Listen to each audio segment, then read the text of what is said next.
Bienvenue pour une conférence d'une heure sur l'autoconsommation photovoltaïque. Je m'appelle Bastien, je suis chargé d'affaires chez IUL. J'accompagne les industriels, les collectivités et puis les entreprises du tertiaire dans tout le Grand Ouest. Je les accompagne sur des projets du coup de solaire photovoltaïque en autoconsommation, en injection. Je vais commencer pour présenter du coup ma société. Donc IEL, c'est un groupe breton. Le siège est à Saint-Brieuc. On est producteur, installateur et développeur d'énergie renouvelable. Donc on fait de l'éolien et du solaire. On a 3 filiales. Une première filiale, on va développer des projets pour nous en fait. Aujourd'hui, on a un parc éolien et solaire d'environ 120 MW, ce qui nous permet de générer environ 20 millions d'euros sur les 30 millions d'euros de chiffre d'affaires qu'on fait à l'année. Donc c'est de l'énergie qu'on produit et qu'on revend à l'État. On a une deuxième filiale qui est basée sur Nantes, où là on va donc accompagner des industriels, des agriculteurs et des collectivités à solariser leurs toitures, entre 600 m² et 20 000 m². Et on a une troisième filiale qui est sur Rennes, où là on va assurer toute la maintenance et l'exploitation de nos parcs photovoltaïques et de nos parcs éoliens, et aussi les parcs photovoltaïques de nos clients. Donc voilà pour la société. Sur le contexte économique actuel de l'autoconsommation, de l'électricité plutôt en France, avant 2022, donc avant le Covid, avant la crise en Ukraine, on avait depuis 2007 une hausse du prix de l'électricité de 4,7% par an, pour arriver fin 2019 à un prix du kilowattheure hors TVA qui est de l'ordre de 10 centimes pour un industriel. Donc à gauche, là vous pouvez voir, c'est en fonction de l'étrange. Voilà. Quelqu'un qui consomme 0,5 gigawattheure à l'année paye en moyenne 13,5 centimes, et un gros consommateur à 20 gigawattheure payait environ 8,3 centimes d'euros du kilowattheure. Donc ça, c'était avant 2019. Ce qu'annonçait la CRE, la Cour des comptes ou l'ADEME, c'est une augmentation de 2 à 3% sur les 15 prochaines années. Et avec le Covid et la crise en Ukraine, début février, la CRE, qui est le comité de régulation de l'énergie, qui s'occupe du coup de fixer les tarifs réglementés en France, a demandé au gouvernement de faire une augmentation de plus de 45% sur le prix de l'électricité. Et c'est là où l'État, au même titre qu'ils avaient fait sur le gaz, a mis en place un bouclier tarifaire à 4% jusqu'à fin 2022. Donc, après 2022, ce qui se passera, c'est que l'électricité va forcément augmenter, parce que ce bouclier tarifaire va baisser. L'électricité, c'est une énergie de demain, on va sortir du fossile, donc il y aura forcément des taxations en plus sur l'élec. Donc voilà, aujourd'hui, produire sa propre électricité a du sens en termes économiques. Sur votre facture, pour expliquer ce que vous retrouvez, il faut savoir que 90% de la facture elle va dépendre du kilowattheure que vous allez consommer. Donc, je sais pas si on voit ma souris, ouais. Sur une facture, vous avez la part du coût du prix du kilowattheure, donc ça c'est l'électron, ce que vous coûte, c'est ce que vous vend votre fournisseur d'électricité. Vous avez en plus de ça, donc ça c'est ce qu'ils achètent soit à l'ARENH, soit au nucléaire, soit sur les marchés de gros, soit les tarifs réglementés. En plus de ça, vous avez l'acheminement, donc ça c'est Enedis, l'opérateur de réseau qui vous taxe via le TURP, qui est une taxe d'acheminement. Et vous avez d'autres taxes, des taxes communales, la CSPE, des taxes départementales, qui elles vont aussi dépendre du nombre de kilowattheures que vous consommez. Donc quand on va autoconsommer et quand on va produire sa propre énergie, c'est toutes ces taxes-là et tous ces kilowattheures-là qu'on ne va pas tirer du réseau, donc l'économie va être faite sur ces kilowattheures-là. Si vous avez des questions, allez-y tout de suite, on le fera à la fin, mais n'hésitez pas, il y a un micro pour ça. Sur le principe de fonctionnement photovoltaïque, donc c'est une énergie qui est plutôt simple. Vous avez le soleil du coup qui vient rayonner sur des panneaux solaires qui captent l'énergie du soleil et qui vont transformer cette énergie en électricité, en courant continu. Le courant continu ensuite va être transformé via un onduleur en courant alternatif. Et ce courant alternatif va être soit injecté sur le TGBT du site de production, donc pour faire de l'autoconsommation, ou dans certains cas, on va réinjecter directement dans le réseau, et ça, c'est ce qu'on appelle l'injection totale.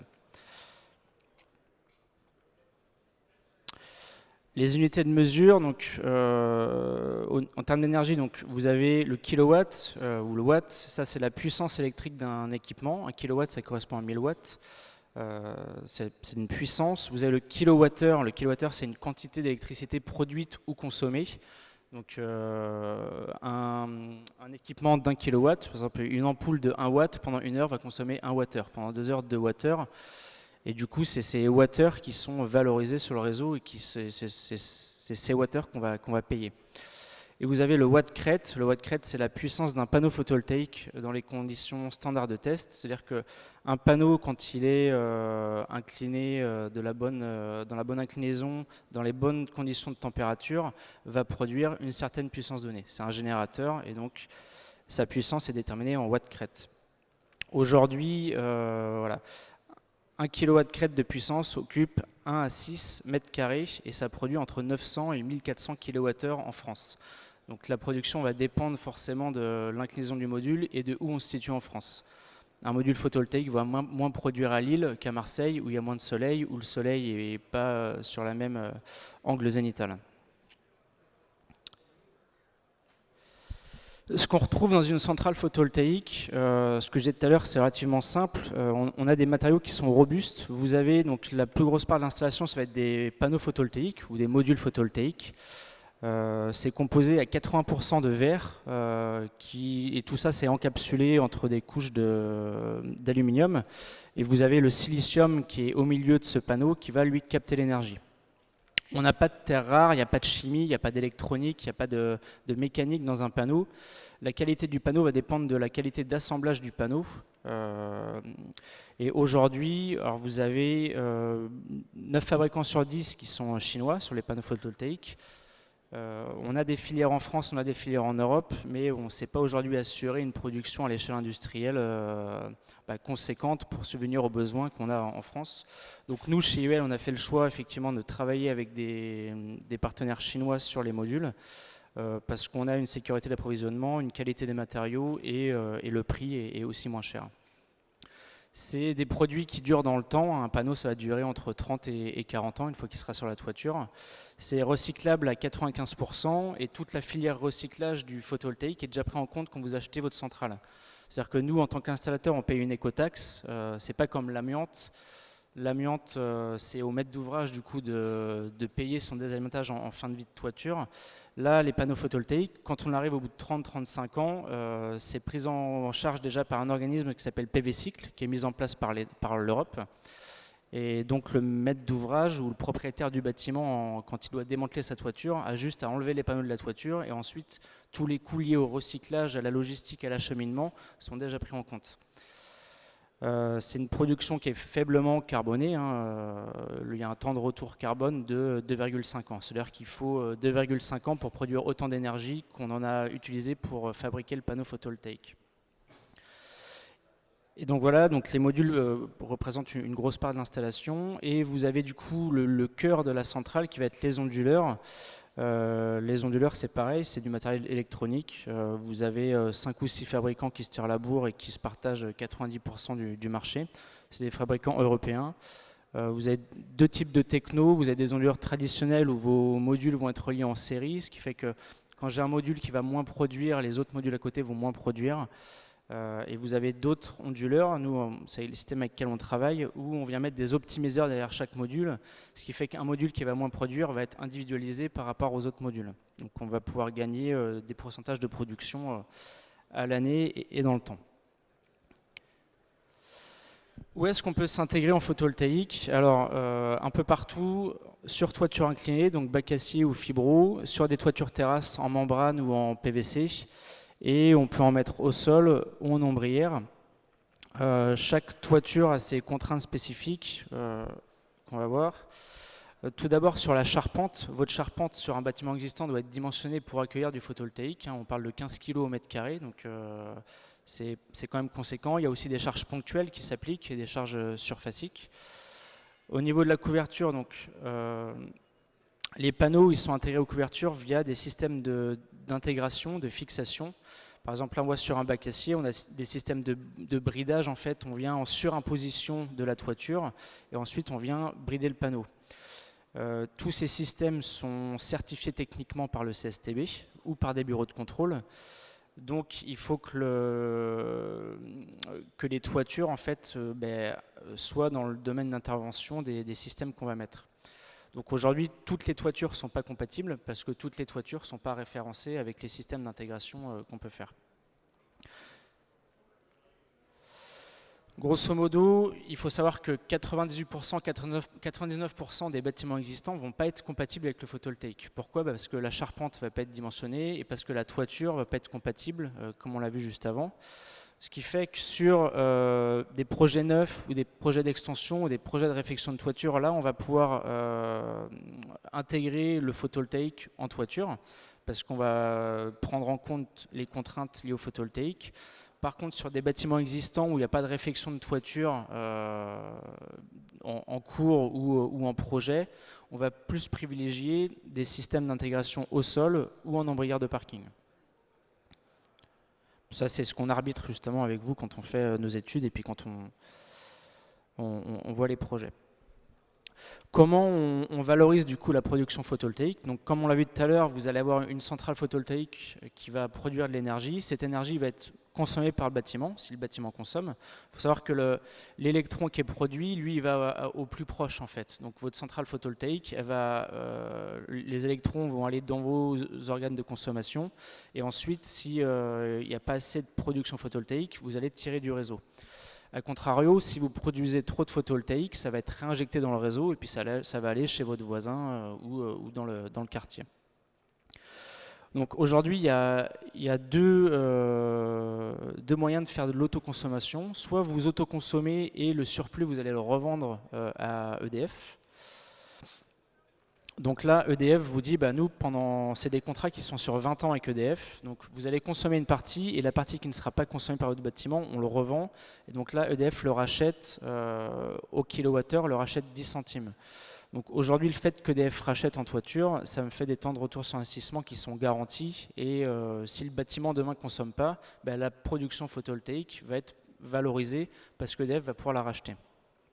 C'est des contrats qui courent sur 20 ans. Et le tarif est fixe pendant 20 ans. Vous avez, on peut aussi tout consommer, c'est ce qu'on appelle l'autoconsommation totale, où là c'est la même chose, sauf qu'on ne réinjecte rien dans le réseau, pas beaucoup de différence. On va privilégier ça sur les centrales au sol, parce que les centrales au sol n'ont pas la réglementation, on ne peut pas revendre le surplus aujourd'hui à EDF. Donc ce que j'ai, le tarif d'achat en surplus est réglementé. Donc tous les trimestres, l'État nous dit, là il y a un tarif d'achat sur le surplus qui est fixe pendant 20 ans. Actuellement, ce que j'ai, le tarif est de l'ordre de 10 centimes d'euros du kilowattheure. On verra ce que ça donne au niveau des coûts tout à l'heure. Il n'y a pas de prime à l'investissement sur les centrales photovoltaïques, pas au-delà 100 mètres carrés. La seule subvention qui est faite sur le photovoltaïque, c'est justement ce mécanisme de rachat d'électricité sur le surplus. Comment on va dimensionner un projet? Donc là, c'est les études et l'accompagnement qu'on propose chez UL. Dans un premier temps, on va analyser vos données de consommation. Donc on va regarder ce que vos sites consomment mensuellement.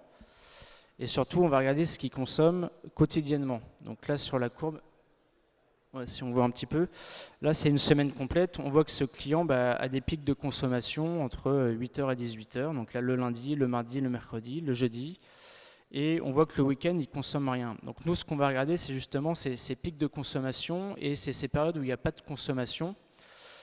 Ensuite on va venir voir en toiture ou au sol ce qu'on peut mettre et on va comparer avec la puissance qui est installée, on va comparer ce que ça donnerait en simulation réelle. Donc là, on voit sur cette courbe, en rouge, vous avez ce que le bâtiment consomme. Et la gaussienne, là, ça représente la production solaire. Donc en bleu, c'est tout ce qui va être consommé par le bâtiment. Et en vert, c'est tout ce qui va être revendu au réseau. Donc nous, l'accompagnement qu'on fait, quand on fait les études avec vous, on va justement déterminer ça en fait. Et on va venir calibrer au mieux cette courbe de production solaire pour que vous consommiez le maximum possible d'énergie produite. Ensuite, on vient déterminer un taux d'autoconsommation et taux d'autoproduction. Donc on vous dit, bah voilà, sur une année complète, il y a 90% de la production photovoltaïque qui va être consommée par le bâtiment. Et ça, sur votre facture, ça va se traduire par une économie de 20, 30, 40, 50% sur votre facture annuelle. Aujourd'hui, les clients qu'on accompagne, c'est ça, on est entre 20 et 50-60% d'économie sur une facture. C'est-à-dire qu'il y a 60% de l'énergie qui va être produite par le photovoltaïque. On vous fait une synthèse, un bilan annuel, et ensuite on vous fait un business plan sur 20-30 ans pour voir justement l'économie qui sera générée sur les prochaines années. Il faut savoir pour faire nos simulations, nous, effectivement, on va prendre en compte l'orientation du projet, la localisation du projet. Entre une bonne année météo et une mauvaise année météo, il va y avoir 3 à 4% de différence sur l'ensoleillement en fait. Donc il y a très peu de risques que ça bouge. Les modules photovoltaïques, eux, ils perdent très peu d'efficacité au fil des ans. Ce qui fait que la production photovoltaïque, sur 20 ans, elle est quasiment identique tous les ans en fait. Si on regarde la rentabilité des projets, donc là, CAPEX, OPEX. CAPEX, c'est le coût à l'investissement. On est entre 0,8 et 1,2 euros du watt crête sur des centrales inférieures à 600 m², et puis on va être entre 0,7 et 1 euro du watt crête sur les surfaces supérieures à 600 m². Une installation photovoltaïque qui va produire 100 000 kWh par an, ça coûte environ 100 000 euros. Dans les ordres de grandeur, c'est ça. En OPEX, donc c'est les frais d'exploitation annuels. On va voir ce qu'il y a derrière après. Vous êtes à 15 centimes, 1,5 centimes du watt crête par an. Donc ça vous fait des projets sur des faibles taux d'autoconsommation rentabilisés sur 10 ans. Au pire, quand on a des clients qui vont consommer fortement toute leur production et qui vont payer un coût du kilowattheure qui est fort, on va tomber sur des retours sur investissement de 3, 4, 5 ans. Forcément, ça va dépendre de l'économie qu'on génère. Si vous payez un kilowattheure qui est à 5 centimes, donc ce qui n'est pas cher, le temps de retour sur investissement va être long. Sauf qu'aujourd'hui, c'est ce qu'on voyait en préambule, fin 2019, on était à 10 centimes d'euros du kilowattheure. Aujourd'hui, les clients qu'on accompagne, là sur 2022, on a entre 75 et 150% d'augmentation sur les factures. Donc on passe à des kilowattheures à 20-25 centimes. Et là, on a des retours sur investissement de l'ordre de 4 ou 5 ans sur des projets en autoconsommation. Même si votre tarif est fixe là jusqu'à fin 2022, fin 2023, il faut s'attendre vraiment à une augmentation de plus de 50% sur ce que vous paierez demain, quoi. Qu'est-ce qu'il y a du coup en frais d'exploitation annuels? Votre centrale photovoltaïque, il va falloir l'assurer auprès d'un assureur. Aujourd'hui, nous, on fait un travail de pédagogie auprès des assureurs. Un travail qu'on a fait auprès des banquiers il y a 10-15 ans, qui étaient réticents à faire du photovoltaïque. Maintenant, on est en train de le faire auprès des assureurs. Il y a peu de risques liés au photovoltaïque pour peu que l'installateur soit qualifié et que les matériaux utilisés soient bons. 90% des litiges sur les toitures photovoltaïques sont liés à ce qui se passe à l'intérieur du bâtiment et pas à la centrale en elle-même. Donc aujourd'hui, voilà, certains assureurs sont pro-photovoltaïque, d'autres un peu moins, mais ça, du coup, nous, on accompagne les maîtres d'ouvrage, on leur dit, bah voilà, mettez-nous dans la boucle au plus tôt, qu'on puisse établir une discussion avec les assureurs au plus vite, quoi. Vous avez forcément un contrat de maintenance à prendre sur la centrale. Votre assureur vous demandera tous les ans d'avoir un contrat de maintenance, au même titre que vous allez assurer et faire de la maintenance sur votre TGBT ou sur le tableau électrique du bâtiment. Il faut prévoir un nettoyage des modules. Donc nous, les gars, la maintenance, quand ils passent, ils arbitrent avec vous s'il faut nettoyer ou non les modules. Des fois, les modules sont un peu encrassés, mais ça ne va pas être forcément nécessaire de les nettoyer parce que le gain apporté ne sera pas forcément bon. Il faut savoir que sur une toiture, le nettoyage naturel du module par la pluie est conséquent, quoi. Là, avec l'épisode du sable du Sahara qu'on a eu par exemple en février, les modules qu'on avait nous sur nos centrales ont perdu entre 20 et 30% de production suite au passage du sable. Mais par contre, la semaine d'après, quand il a replu, c'était lessivé et on est retourné à des productions de 95-97% classiques, quoi. Donc perdre 20% sur 4 jours à l'échelle d'une année, c'est peanuts. Donc pour ça, la pluie assure la plupart du travail. Après, on peut être dans un environnement un peu plus pollué. Là, je vois, on travaille sur des ports, on a beaucoup de fientes d'oiseaux. sur des environnements où on a du sable ou de la poussière. Là, voilà, on va vraiment arbitrer avec vous, savoir s'il faut nettoyer ou pas. Dans les autres taxes que vous payez annuellement, vous avez le TURP, donc ça c'est la taxe d'acheminement que vous payez à Enedis. Vu qu'on réinjecte de l'électricité sur le réseau, Enedis nous demande de participer à la réfection du réseau. Vous avez l'IFER qui est un impôt sur tous les producteurs d'énergie en France. Et on peut prévoir aussi une provision pour le remplacement des onduleurs.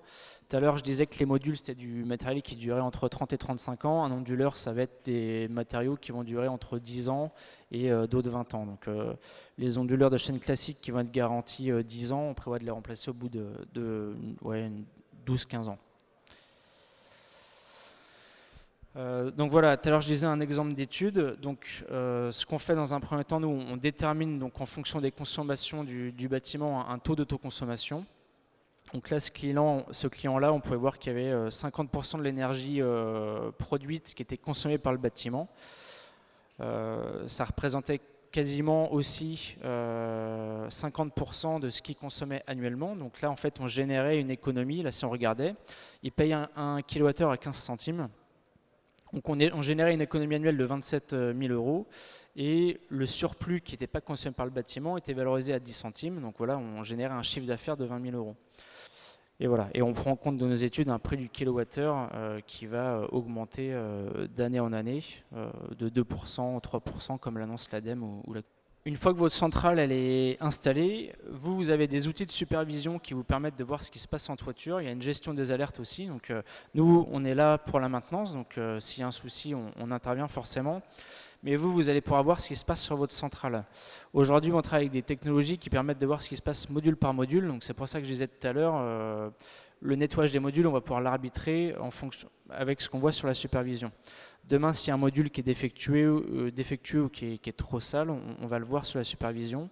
Vous avez une gestion des alertes en temps réel, à savoir, j'en sais rien, s'il y a la centrale qui se coupe à cause de la foudre ou qui a un souci, vous recevez une alerte comme quoi l'onduleur ne fonctionne plus et du coup qu'il faut intervenir. Donc, le but d'une centrale photovoltaïque, c'est qu'elle produise tout le temps, donc tous les temps d'indisponibilité vont être importants à gérer. Et vous avez la supervision du coup de ce qui se passe sur le bâtiment. Vous verrez du coup la consommation du bâtiment et vous verrez en temps réel ce qui est produit, ce qui est consommé et ce qui est réinjecté sur le réseau. Donc ça permet de voir si voilà, les simulations qui ont été faites sont bien réelles et vous le voyez du coup tout ça en temps réel. Donc pour résumer sur l'énergie photovoltaïque, c'est une ressource qui est forcément inépuisable et gratuite, hein, ça vient du soleil. Ce qu'on disait tout à l'heure, le temps de retour carbone, donc en termes de pollution, est de moins de 3 ans. On est sur un kilowattheure sur 30 ans qui va vous coûter entre 4, voire entre 3 et 6 centimes d'euros. Donc ça va mettre en parallèle avec le prix du kilowattheure réseau qui est aujourd'hui de l'ordre de 15-20 centimes et qui va forcément augmenter dans les prochaines années. Pas d'émissions, pas de bruit, pas de déchets. Aujourd'hui, c'est une des énergies renouvelables qui est le plus acceptée par le public. C'est bon pour l'emploi dans les territoires. Aujourd'hui, donc je disais, 80% de la production mondiale de modules photovoltaïques se fait en Asie. Après, ça va représenter sur l'échelle d'une vie du projet moins de 20% du coût de l'installation. Aujourd'hui, vous avez 80% d'une installation photovoltaïque qui va sur le territoire français ou qui va sur le territoire local. Et aujourd'hui, c'est un investissement sûr. Ce que j'ai dit tout à l'heure, nous les banques, ça fait 15 ans qu'ils nous accompagnent sur les projets photovoltaïques.